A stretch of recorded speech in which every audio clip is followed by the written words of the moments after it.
va regarder ce qui se passe au niveau de l'inflation. Le fameux CPI, donc on le rappelle, cet indicateur aux États-Unis qui mesure l'évolution des prix sous plusieurs sous-catégories de l'économie américaine, comme l'alimentation, comme l'énergie, comme le logement ou encore les transports.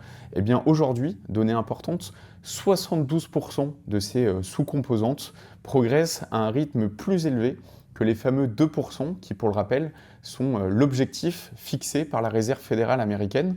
Donc ça veut dire une chose bien précise, c'est que l'inflation aux États-Unis, elle est généralisée, elle n'est pas cantonnée à quelques secteurs isolés. Justement, passons maintenant aux valorisations. Et on commence par ce graphe qui combine tous les principaux indicateurs de valorisation aux US, le price to book, le price to sale, le price earning ratio, tous sont sur des sommets historiques. Donc sur ce graphe, on le voit, on retrouve des niveaux qui sont comparables, voire même supérieurs à ceux de deux périodes clés qui sont de mauvais souvenirs pour les marchés financiers, à savoir 1929 ou juste avant la bulle Internet.